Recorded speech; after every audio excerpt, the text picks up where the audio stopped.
All right, let's begin. Thank you, Ralph, and it's a pleasure to be here. So today's topic is one that is of great significance to the aging population.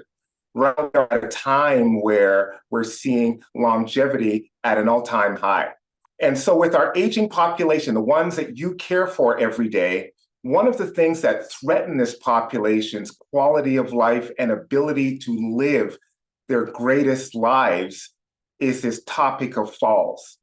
Now, falls are a pretty complicated subject, but we're going to break it down so that you know what you can do as a caregiver and to understand the role dementia plays in terms of risk for falls as well. So in terms of, let me try and advance my slides here. See if my slides will advance. Give me 1 second here, and I will advance the slides then. All right, so today we're going to identify the scope of the problem, understand cognition and fall risks, describe the contributing factors, and address fall prevention and intervention is what we're going to be covering today. So one of the truths is this: falls are very common, and I'm going to talk about some statistics in just a little bit. They're common and they're costly. One of the things that elevates the cost of Medicare for people 65 and over are falls. They continue to escalate the cost of care for everybody. And the financial toll continues to tick up because risk for this does not slow down. But as you'll see in just a little bit, falls are not an eventuality for everybody. We can do our part, and specifically you as caregivers who are front and center with our senior population, things that you can do to reduce the risk for falls. So the Centers for Disease Control will say that falls are the #1 cause of morbidity and mortality for all senior Americans. And that's a big statement. It is the #1 cause of death and illness and disability for senior Americans, the #1 over anything else. And it's because of the anatomy of a fall. And we're going to talk about the anatomy of a fall in just a little bit. But here's the truth about falls right here. Falls are largely predictable. So this is where you're going to get a real education right now. Falls are predictable. We know that there's physical, behavioral, environmental risk factors that will lead us to know when someone is ripe or prone to have a fall. We know it. And so if we can change those predictable factors, guess what we can do? We all can reduce the risk for falls. So that's one of the big takeaways. Secondly, largely preventable. If we understand our role, both senior adults understanding their role and caregivers and medical, senior health care, all of those things, if we all understand our role, we can actually play a tremendous part in reducing the risk for falls. Again, #1 cause of morbidity and mortality for senior adults in the United States. Now, how common are falls? How common are falls? Well, 1 out of every 3 people aged 65 and older has a fall every year, which equates to every 29 minutes an older adult dies from a fall. And you're saying, well, Brian, how can an older adult die from a fall? Remember I told you it was the #1 cause of morbidity and mortality for people 65 and over? So falls are very, very complicated, meaning that falls typically accelerate a lot of other chronic conditions or lead to a slow, arduous death as a result of that fall. So every 29 minutes, we see this happening. And then 1 out of every 5 falls causes really serious injuries that aren't recoverable from, meaning that they're never the same again. So there's a lot of things to unpack with all of that. So if you are caring for a senior adult, there is a really big chance that you are going to see a fall, be involved in a fall, all of those that I just mentioned. It's going to be part of what you do on a regular basis. Now, looking statistically, in 2018, which wasn't that long ago, we saw 52 million people have falls. 8 million, we saw injuries from 36 million falls.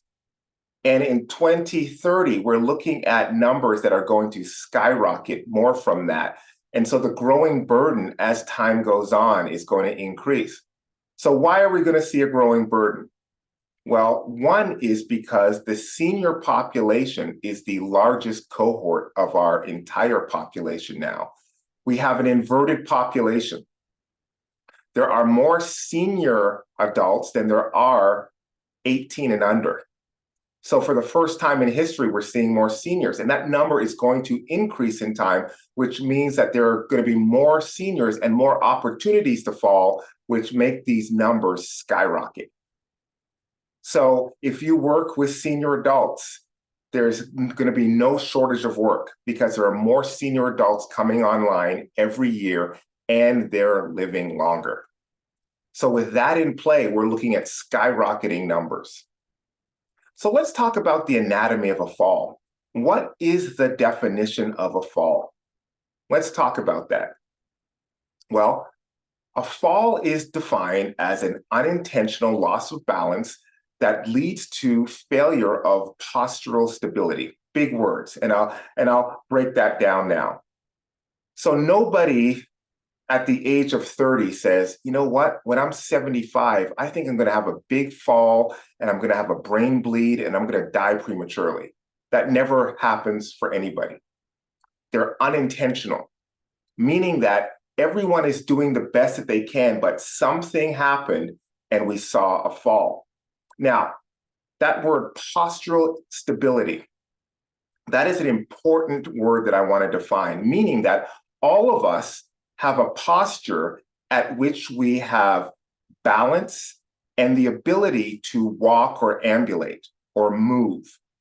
When that gets interrupted, our ability to have stable postures that allow us to walk, move, and do what we wanted to do, when that gets interrupted, our balance typically is in play, and that then leads to a fall.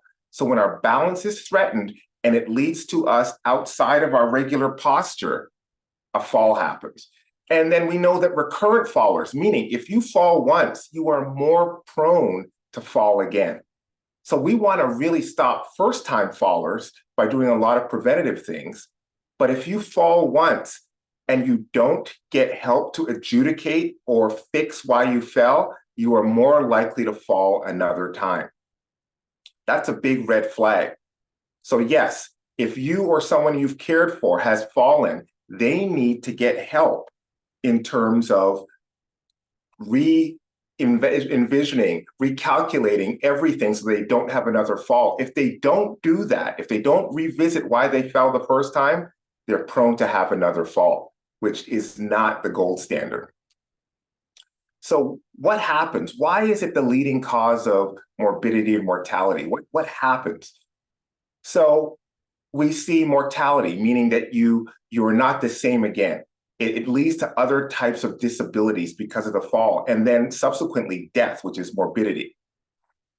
It starts off with fractures, and we're going to get into that in a little bit and a little later in our talk. But fractures, and then the soft tissue injuries. And soft tissue is muscles, tendons, joints, all the things that support what? Your postural stability.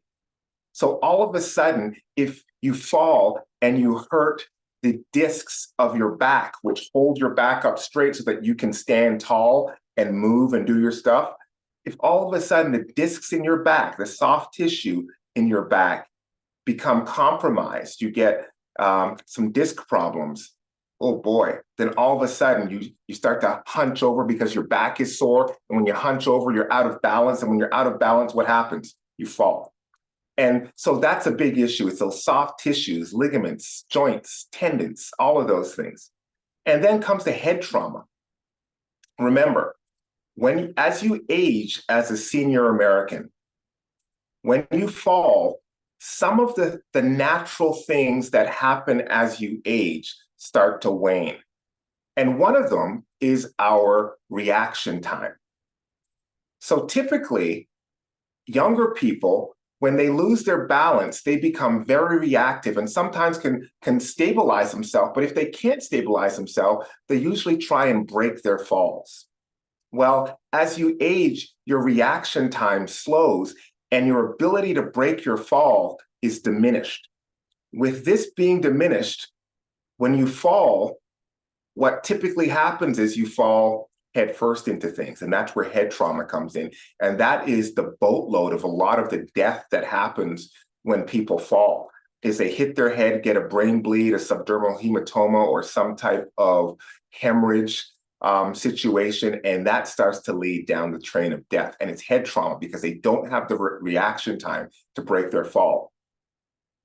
And then we have joint distortions and dislocations, meaning that all of a sudden you fall and you're all cattywampus and you all of a sudden have a dislocated, you name it, or you have broken joints as well.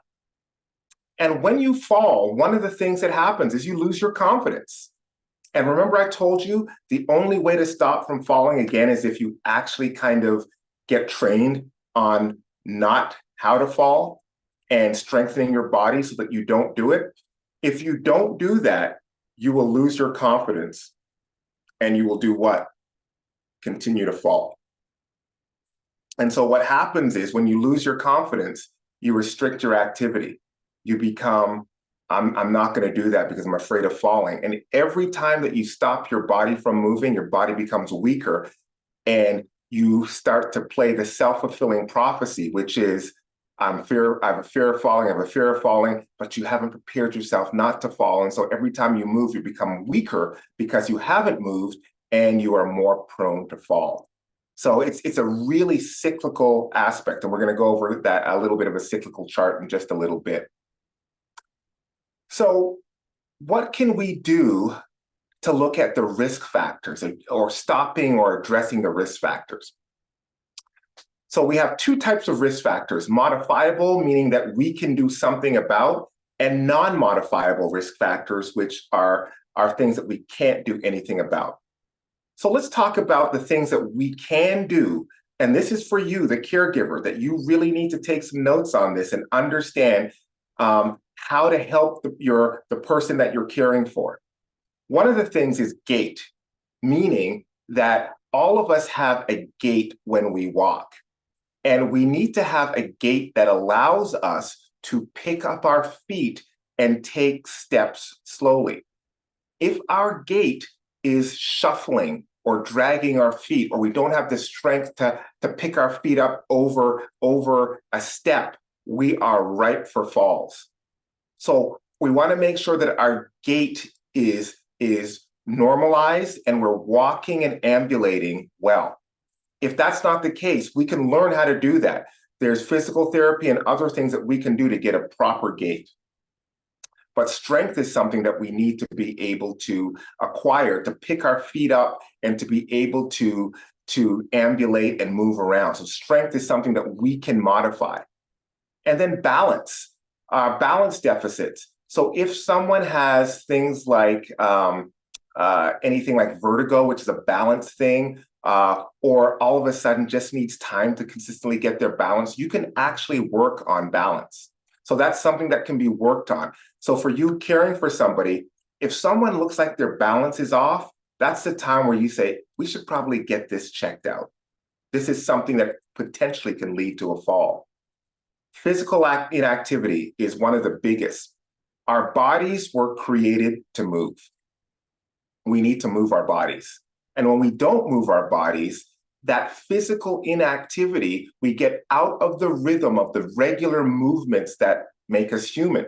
And so when we're called to, let's say, move a little faster because something's going on, or I need to get out of the way of something, I need to move a little faster, because of physical activity, I've gotten out of the way of moving maybe a little faster. So the minute I try to move a little faster, guess what happens? I lose my balance and I fall. So physical activity is one of the devils to older aging. We need to move our bodies. And then we need to look at the home environment. The home environment is a trap for falling. And I'm going to show you a slide a little later and that points out the most common place where falls happen. And they typically happen in the home, but there's certain rooms in the home where they happen even more than not. So we need to look at the home environment and make sure that we are creating a home environment that reduces our risk for falls. And then medications. Medications sometimes don't play well with people, and it works into this balance issue or a little bit of lightheadedness, or it works into a lot of different things. And so we want to make sure that people, and we're going to talk about that in a few minutes about medications, make sure that their medications are playing well with them. And then there's this condition called orthostatic hypertension. It's a big word, but all it means is when you go from a sitting or a lying down position to a standing position, you get lightheaded. And some people, specifically senior adults, when they go from a lying down or a seated position and they all of a sudden spring up, they get a little lightheaded. And so that oftentimes is a big cause for falls amongst senior adults. And so your job as a caregiver is to assist people rising if they have difficulty or if they've demonstrated that, or make sure that they have that they're not getting up or doing anything too quickly. You're making sure that they're taking their time so that their blood pressure can normalize throughout the activity. Then we have vision problems, which is a biggie. Do you know there's a lot of people out there that do not get their vision checked on a regular basis? And because they don't get their vision checked on a regular basis, you know what happens? Their vision is off. And so their nearsightedness and their farsightedness get a little bit confusing. And all of a sudden, they didn't see that on the floor. They didn't see a pet. They didn't see all of those things, and they have a fall. So vision is something simple. I recommend that yearly senior adults get their vision checked because there are a lot of things that can affect vision as you age. Age-related macular degeneration, cataract, glaucoma, all of those age-related things that can come on suddenly for senior adults, they have to be looked at on a yearly basis. And so this is one of the big reasons that people are falling is they can't see. They can't see. So that's something that we all can correct. Then we have foot issues and inappropriate footwear. So foot issues can come from a number of different things. It can come from a diabetic, neuropathy. It can come from poor fitting shoes, either too tight or too big and they're too clumpy on their feet. It can come from things like bunions and hammer toes. It can come from a number of things, but your feet are the things that you walk on. And if those aren't, how dare I say, working right, you're never going to be able to avoid a fall. So make sure we check feet and foot issues. And then vitamin D deficiency, where we know with the vitamin D deficiency, neuropathies, where we start to have the tingling and numbness specifically in our feet and our legs, which can then add to our risk of falling. And then chronic disease risk. I'm going to name a bunch of chronic diseases in just a little bit that all are contributing factors when they are left unchecked. When they are left unchecked, those types of chronic disease risks will elevate your risk for falls. And then social isolation. We know when you are an isolated senior, isolation starts these cognitive changes and these physical changes. And we saw this during the pandemic. When people were told to isolate in place and they were socially isolated, we saw a great uptick in the amount of falls as people were left to their own devices and they were not looked after properly by caregivers and the likes. And so we saw an uptick in fall risk. Everything on the left-hand column, as you can see, is modifiable or preventable.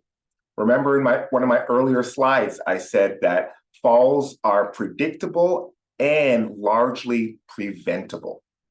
So that's something that we have to understand. By controlling our modifiable risk environment, we then can control our risk. Now, there's some non-modifiable things that we look at in terms of our fall risks. Age is one. The older you get, of course, the greater your risk. And then sex or gender. We know that women are at a disproportional risk for falling. Number of balance issues, number of, I'll talk about bone density issues, a number of other issues that come into play why women are at a little greater risk than men are. Race and ethnicity. We know that Asian women are at a higher risk of falls, and we know that there are some other ethnic groups, Native Americans and others, that have higher risk of falls. And then again, like I said before, a history of falls. If you've fallen once, you are more likely to fall again.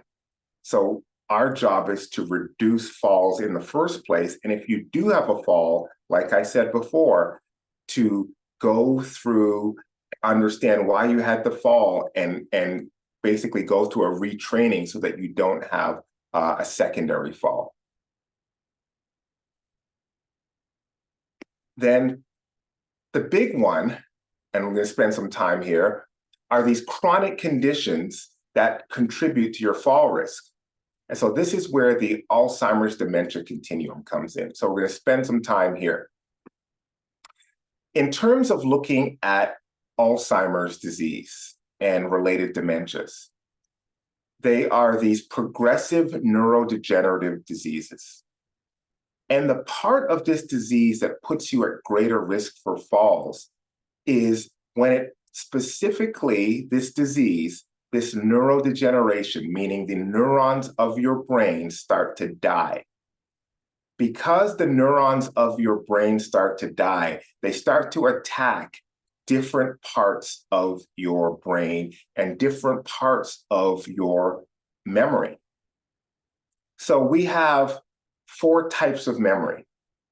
We have short-term memory, we have long-term memory, we have sensory memory, and we have motor memory. Now, the part of this disease that really obstructs for falls is our motor memory. And our motor memory is responsible for remembering both simple and complex movements. So let's say you learned to ride a bike at, when you were 7 years old. Guess what you still can do today? Ride a bike, because you don't forget the motor motions, how to ride a bike once you've learned it the first time. Guess what you learned to do at age 1? You learned how to walk. And guess what you don't need to relearn after that? How to walk. So your motor memory governs all of your movements. It's etched in your brain. So your brain doesn't have to say, left foot balance, right foot balance, take a step, balance, left foot balance, right. It doesn't have to do that. It is etched in motor memory how to walk, how to ride a bike, how to swim, how to do all of the things that you've typically done. I can say to everybody to stand up, jump, touch the floor, and sit down. And everybody knows those movements. They can stand up, they know how to jump, they know how to touch the floor, and they know how to sit down. That's etched in our motor memory. As dementia, Alzheimer's starts to progress, it starts to eat away at where? Your motor memory, which is your movements. People with Alzheimer's and related dementias start to forget how to move. They forget how to run. They forget how to walk. They forget how to stand. But they're trying to go through the motions, but the neurons that support motor memory are dying. So they are at tremendous fall risk. People with Alzheimer's and related dementias are at tremendous fall risk because the motor memory portions of the brain are starting to die. So they start to forget the same motions. They may remember to take the first 100 steps, but all of a sudden, the 101st steps, they have sort of like a short circuiting in their brain as the neurons aren't communicating because they're dying over a period of time. And then all of a sudden, you'll see them go down. Things along those lines. Or they'll forget how to use their cane that they've always used. And if you don't start to help them when you start to see that happening, introducing what we call ambulatory compensatory devices, canes, walkers, wheelchairs, things along those lines. If we're not paying attention, they're going to have a fall. And oftentimes, the way it plays out is the falls of somebody with Alzheimer's and related dementias are worse. And you know why? Typically, like I said, even if you age, we have these reflexive, or we tend to respond when we're falling, our reflexes. Now, I said that wanes as you get older, as a normal adult. Younger people have faster reflexes than older ones do. And some of the damage that we see is because older people, their reflexes aren't there. Now, imagine this. Somebody with Alzheimer's or related dementia is going down with a fall. How do you think their reflexes are? Do you think they remember how to protect themselves in a fall? If they're forgetting how to walk and they're forgetting the names of some loved ones and they're forgetting simple things, do you think in the middle of an acute situation like a fall, they're going to have the memory to protect themselves? And they don't. And that's why falls with somebody from an Alzheimer's and dementia diagnosis are oftentimes worse, because there is no protecting. They go down like a ton of bricks, and typically they're hitting where? Their head. They're hitting their head. And so that's why we see complications from Alzheimer's disease and cause of death that should be listed as Alzheimer's disease, but it'll get listed on a coroner's report as a hemorrhage, a hemadural subdural hematoma, or a hemorrhage or something like that they bled out, even though it was Alzheimer's that caused the fall. So Alzheimer's and related dementias are one of the key aspects that cause senior adults to fall. Now, caregivers out there, there's a number of people who are undiagnosed with cognitive decline, early Alzheimer's, maybe moderate stage Alzheimer's that you are caring for right now, which means your spider senses need to be up, because the person that you're caring for is at an increased risk of falls.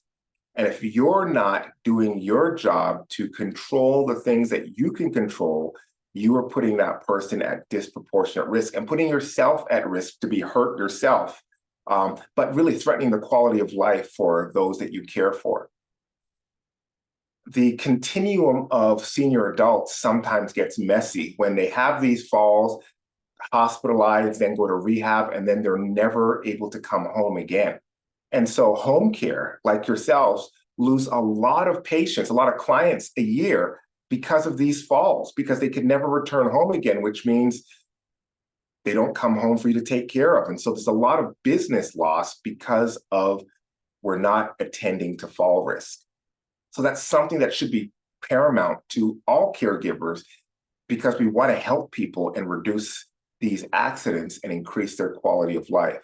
So we want to make sure that their fall risk is attended to at all times. Now, there are other chronic conditions that increase your risk for falls. Diabetes, again, we have peripheral neuropathy from diabetes, and the lack of sometimes conversion of energy or blood sugar, so they get lightheaded and they can fall. Arthritis, which is an anti-inflammatory disease of the joints, and people can't move like they want to because of it. And so we know that they're challenged with movement and ambulation from arthritis. And Post-stroke, there's oftentimes deficit to one side of the body, which makes it challenging for them to move and walk, and it puts them at higher risk as well. Multiple sclerosis, another neuromuscular disease, which there are deficits in movement again. Heart disease by simply blood pressure and things along those lines being compromised in heart disease can put people at being lightheaded. There can be tachycardia where their heart's beating so fast that they lose their balance or beat so slow that you're not getting enough oxygen to the brain. And then there's Parkinson's, another neurodegenerative disease, which will affect your ability for smooth articulated movement. One of the telltale signs of somebody with Parkinson's disease is that shuffling gait. They can't pick up their feet and they're more prone and inclined to fall. Chronic pain. Have you ever seen somebody with chronic pain? And I mentioned this before in terms of back pain, that soft tissue back pain where they're always in pain and hunched over, or sometimes getting sharp pains that could knock you off your balance. And depression. Depression is a condition that makes you unaware of your surroundings sometimes because you're so focused on your own pain, the pain of depression, and you become unaware, which makes you prone for falls. And then there's COPD, chronic obstructive pulmonary disease, which anybody who's ever been challenged to catch their breath or maintain an oxygen saturation, that creates difficulty walking short distances, long distances, losing your breath, and then having to sit down. But what if there's no place to sit? You know what happens? You're falling. So there's a lot of things at play in terms of these other chronic conditions that you need to be aware of that will contribute to the risk of falls. So one of the things, and I'm going to kind of go through this with you later, is you have to be aware of the condition of the person you're caring for. If you're totally unaware and you're just sort of, dare I say, kind of adult sitting in a passive way, it is never going to work out well for you. And so one of the things at Aznaha we are trying to subscribe to is this. We want to get you guys dementia certified, which will give you a broad picture of how to care for somebody with Alzheimer's or a related dementia, and therefore better understand and reduce the risk for things like falls, but so many other things in terms of communication and behaviors and understanding the disease as well. So all of those are important aspects for you to become better caregivers and increase the quality of life for those that you serve. Now, there are other risk factors for fall. There are the medical ones, meaning those medications that I talked about. And I'm going to still talk about that a little more later. Medications that don't play well. And then the postural hypertension, we talked about that. Blood pressure changing, getting up too quickly. Hydration is a sneaky one.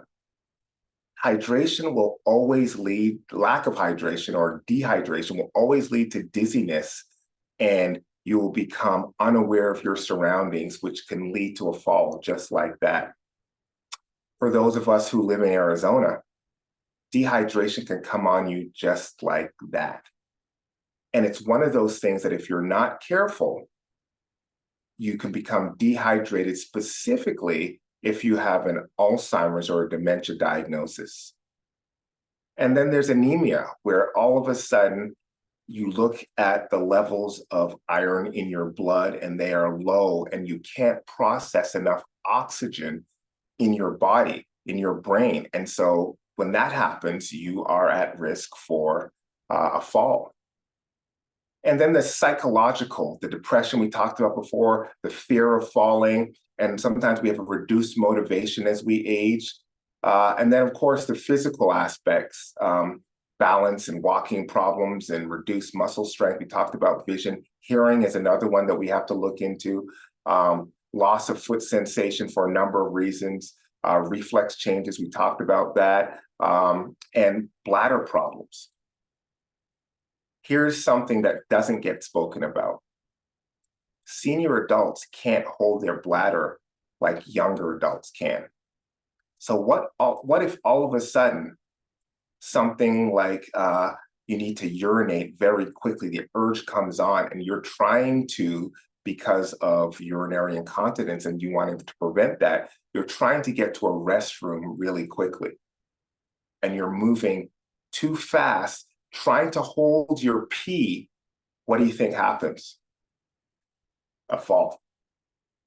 And I can say the same thing for bowels too. What if all of a sudden you have diarrhea coming on in a big wave of an upset stomach and you say, oh my goodness, I need to have a bowel movement, and the restroom is down the hall and around the corner. And because you don't want to soil yourself, what do? Start to move in an uncoordinated fashion because of this bowel movement. And guess what happens? You have a fall. And unfortunately, on top of that, you're going to have a bowel movement in your fall as well, which makes it a very embarrassing situation for a number of senior adults.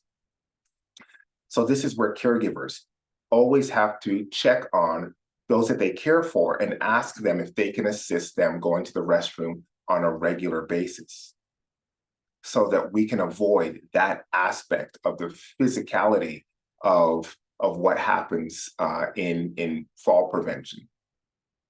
Then there's some other topics in terms of falls that need to be addressed also. And those topics really boil down to alcoholism. There's a lot of senior adults who enjoy a little too much wine at certain times of the day. And as you age, your body becomes more sensitive to the effects of alcohol. So if they have started drinking, let's say at happy hour, and they've had a couple drinks, they're going to have no balance, no stability, or anything like that. And if they do that every day, they're putting themselves at increased risk for falls. And so as caregivers, you need to attend to that and maybe speak to some family members or others about those behaviors that would put them at higher risk. Same thing with illicit drugs. And I talked about drug interactions, and I'll talk about that in the next slide. Dehydration I talked about, but poor nutrition. As a neuronutritionist as well, this is something that I see as well, that you are as good as the nutrition that goes into your body.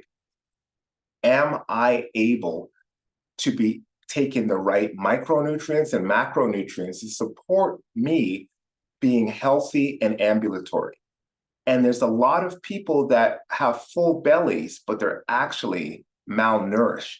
And this malnutrition, specifically as a senior adult, leads to a lot of falls.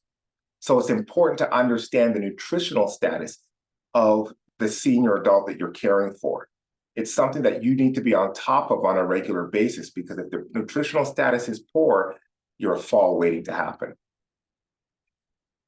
So going back to the medication, you need to help them understand a lot of the multiple medications and the drug interactions and reactions that can happen from this, or taking medications at the wrong time of the day, or taking inappropriate doses, or things along those lines, or waiting too long to take the medication and they become lightheaded or dizzy and things along those lines.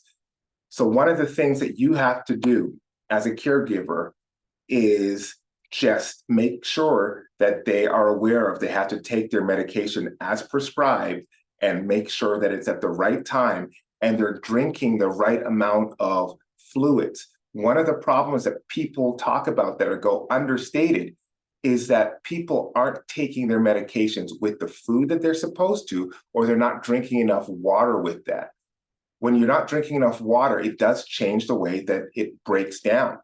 So there are some things that you have to make sure as a caregiver that these things are attended to, so that you don't see the unintended consequences of these falls as a result of these prescription problems and taking the prescription problems happening. So we know that the second most common type of substance misuse is among the elderly, and we know that this is where women are at higher risk for falls, because women have a higher percentage that will misuse prescription drugs. And so we know that the emergency department visits because of medication misuse continue to skyrocket amongst the senior adult age window. So it's something as a caregiver that you have to be aware of. Now, these are the types of medications that you need to be aware of if you see or know that your senior adult is taking. Antidepressants, benzodiazepines, if they're taking some kind of sedative or hypnotics, antipsychotics, incontinence drugs, analgesic or pain medication and opioids, muscle relaxants and diabetic agents, and some over-the-counters, all are part of the problem. So make sure that you help them help themselves and work with their adult children or who's ever in charge of them in terms of reconciling some of what we see here. So one of the phenomena that people always ask is, well, why don't doctors take a bigger handle on this? If they're the ones prescribing, they're the ones who should know their patients, whether they're at risk for falls. Well, we got some issues in our healthcare system. And the issues are we have these competing healthcare priorities. So what does that mean? It means that we have a lot of specialists who just do their one thing. So let's say that they have arthritis. Well, their rheumatologist or arthritis doctor is just going to focus on, hey, how are your joints working? I want to lower the inflammation in this autoimmune disease, and that's all that I'm focused on. And so that's their healthcare priority, and someone else has a different healthcare priority. And oftentimes, no one is kind of doing the reconciliation. And then during an office visit, during that 15 minutes, everybody's taking care of the things that are really most pronounced. So your primary care physician is saying, okay, so how's your blood sugar and what's your heart disease risk, and taking care of all those chronic disease risks that they're not having any time to actually say, hey, are you steady on your feet? Or let's talk about your fall risk. That never gets taken care of because there's no time to talk about that. And they don't have any fall prevention knowledge or education. So even if they saw something in their office where somebody was unstable, they're clueless as what to tell them to do, which is a shame because we need to spend more time. Because as I told you before, seniors are the #1 cohort in our population. So that doctors really need to be comfortable talking about more senior type of issues. And then the limited communication between the disciplines, and there's limited reimbursement. So they're not as concerned about some of the other things. And so this is why doctors don't get involved, which you say, shouldn't this be a doctor's problem? It should be, but there's so many things at play that limit a doctor's involvement or even a doctor's knowledge of what's transpiring. So it doesn't get taken care of like it should. So we've asked in the past 12 months, have you talked about your medications that may make you fall? And drum roll, no one has. And 15% of doctors, 8% of other healthcare providers, and only 3% family or caregivers. This is where you guys as caregivers can raise that rate from 3%. This is an area that you can control. You can start to raise the questions that talk about, I think it's time for you to go to your pharmacist or your provider and talk about your medications that may be making you unstable. If you initiate that conversation and drive that, it will absolutely reduce the amount of falls that are happening, and it'll also reduce the risk of falls as well. Sometimes it can just take simple reconciliation of a pharmacist saying, oh, you shouldn't be taking these two drugs together. You're going to be unstable, or you shouldn't be operating anything or doing all of these things. And that's what it takes. But the conversation needs to be initiated by you, caregivers. You guys have more to do with the healthcare system than you know you do. So here's this mental health loop that oftentimes we see seniors continuing to repeat. So you have your risk factors and your risk for falls that we've all talked about, and you have a fall. And after that fall, you have this lack of confidence. you have this reduced activity and socializing and things along those lines, and then you're depressed and you have reduced motivation, and then you have high risk for falls again, and then you fall again. So we need to change this loop for falls and get people confident. So the psychological, there's a loss of confidence, isolation, loneliness, depression, we talked about, and the fear of further falls. And then we have the physical aspects, the fractures, the pain, the head injury, and other musculoskeletal injuries. And then the functional, the loss of independence and the reduced mobility and the reduction of quality of life.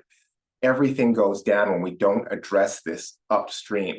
So this is a call for you to look at those you care for and really look at addressing their fall risk.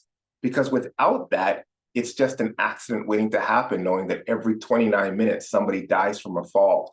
And 1 out of every 3 adults, senior adults, is going to have a fall this year. So we know that more than 95% of hip fractures are due to falls. Falls are the leading cause of traumatic brain injury. Falls and injury become the leading cause of early placement. And then we know fall deaths continue to increase and will continue to increase because of the population statistics. So falls. And we talked about falls with Alzheimer's and dementia. And that's important because of the fact that Alzheimer's is the 6th leading cause of death in the United States, the 4th leading cause of death here in Arizona. It is likely that someone you're caring for may be on the early stages of cognitive decline, maybe in early Alzheimer's, and you may not be able to recognize that because they haven't been diagnosed, but their risk factor now skyrockets because they are in the early stages. So it's something that you need to stay on top of. So what are some of the common types of injuries and fractures we see with these falls? Well, for those who have a reflexive motion, it's going to be the forearm or the wrist, meaning that they try to brace themselves. You'll see those kind of wrist fractures first and foremost. But when that happens, they take the brunt of oftentimes the force of the fall. So if that's all that happened is you have a wrist fracture, sometimes you got off easy.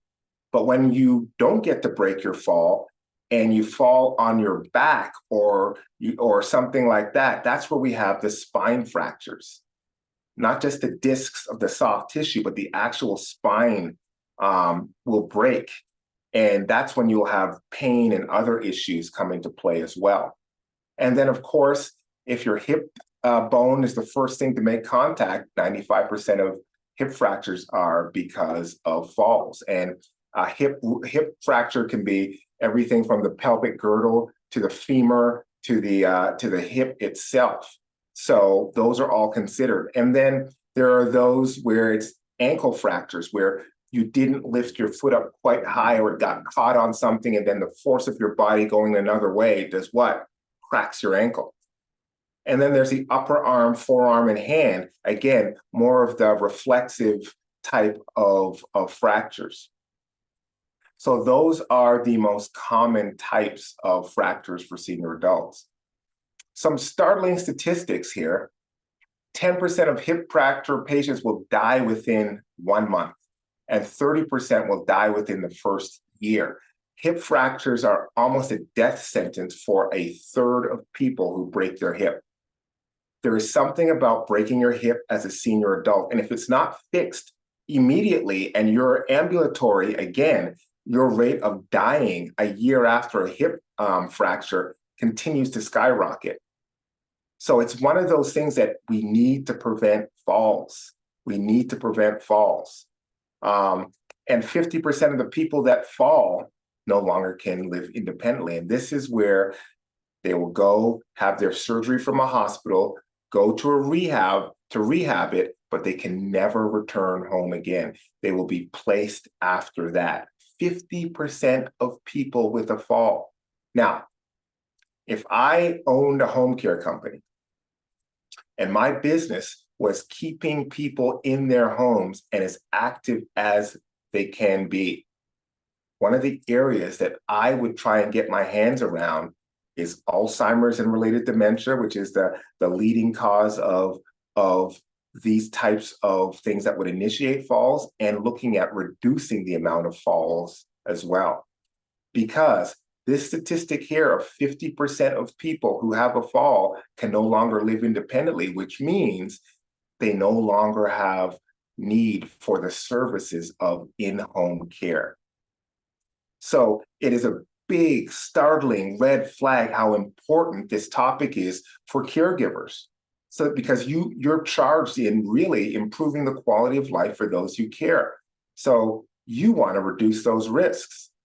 So again, the rehab aspect, if it's done well, it will reduce the risk for future falls. But what's happened is a lot of the rehabs, unfortunately, aren't trained to truly get people back up to that level or not, because of a number of reasons. And so this is where, I spend time trying to educate rehabs and how to work with people with Alzheimer's and related dementias, as well as senior adults, to make sure that they're back at peak performance, because if they don't do their job, their quality of life suffers. I talked about some of the reasons why women are at higher risk for falls, and I talked about sometimes their dependence on some of the prescription medications and other issues as well. But another reason that women are at increased risk for falls is this: footwear. Oftentimes, still senior women wear inappropriate footwear, which then leads to falls. So you, as a caregiver, you have to have your senior adult wear sensible shoes. No, not shoes like this. Sensible shoes will reduce falls for senior adults. So again, here we go. Age 65 and over, female, low mobility, and they're very fragile. And we know that they have poor gait and balance, and they have a low body weight. And that's another reason why women are at increased risk. They have a lower body weight than do men, which is easier to knock off balance. And of course, the footwear thing, like I just mentioned before, women tend to wear footwear that would cause falls more so than men would. So if you are caring for a woman, make sure that some of these things are looked at. 1 in 7 women will break a hip. Only 25% will regain full functional ability. And again, that 50% will end up in a nursing home. And then there's a risk of dying from osteoporosis, because this is that nutrition aspect that we talked about before. We know that women in premenopause and menopausal women will have osteopenia and osteoporosis. Their bone density becomes a whole lot less during this time. So they have fragile bones. So every single time that they fall, it really risks breaking something. So women are at these disproportional risk for breaking something after a fall. So on the nutritional side, we have to make sure that women's bones are fortified all throughout menopause and beyond, so that if they do fall, or when they do fall, their bones can withstand the fall. So it's really important. We know that men and women, the rates for women are much, much higher than they are for men in terms of those hip fractures for people age 65 and over. And these fractures happen for 3 reasons. One is the force at which you fall, the fall itself, but bone fragility. And that's where women are at increased risk for all of those untowards things that happen. So we really need to really stress for women that they are taking in the right nutrition and doing weight-bearing exercises and doing stretching and flexibility, so that they're not falling prey to these falls. Now, as I start to close and wind down, there are a few places that you have to look at in terms of where falls happen the most. First of all, falls happen the most at home. And that's so caregivers, take note. your person that you're caring for is most likely to fall at home more than anywhere else. And so where does that happen? Where do most falls occur? And so it's one of those deals that these rooms here are the kingpin of all of the falls. So your job is to make sure that bathrooms, bedrooms, and kitchens are decluttered and free of all of the things that could potentially do that. And that's a whole other training session where we go through all of that stuff. So what can you do? So what I do in my clinic, what we do, we address what we call functional movement. And when I address functional movement, I look at your fall risk and I do a whole big fall risk assessment, and I watch people walk. I look at their gait, I look at their ambulation, I look at all sorts of things, and come up with a strata of their risk to fall for their age and what they're doing.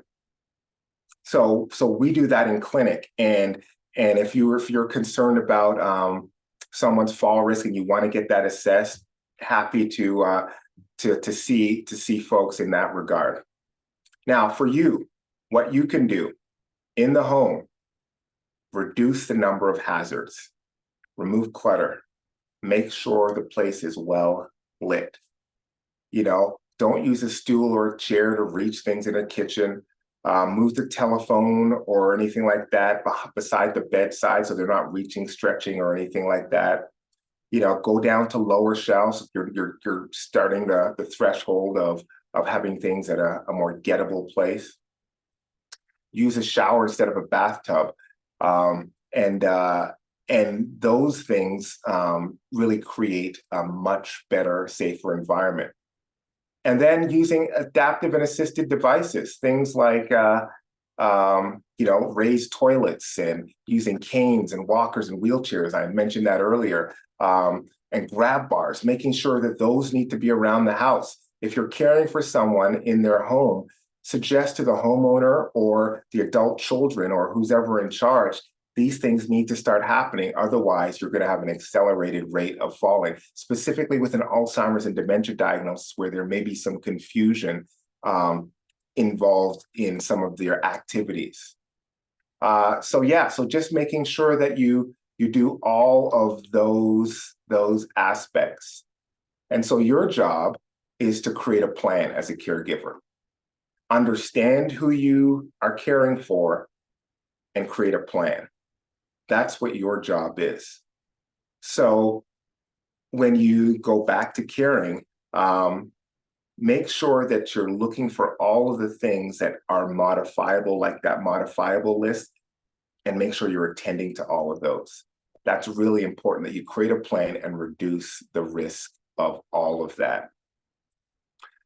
So it's been my pleasure being with you today, really going through and understanding about falls, predictable and preventable, but the leading cause of morbidity and mortality for seniors 65 and over. And for caregivers, you have a large role to play in preserving the quality of life and positive outcomes for seniors 65 and over. So I hope to be seeing you again at a future training, and look forward to being a participant in that. So until that time, have a great afternoon. Thank you, Brian, for your insight and for your presentation, understanding dementia and the risk for falls. I think we all agree that we're better equipped after your presentation to identify those patients that are struggling and to help them minimize falls in their home or wherever they may happen, and just keep them healthier. And we appreciate it. Thank you.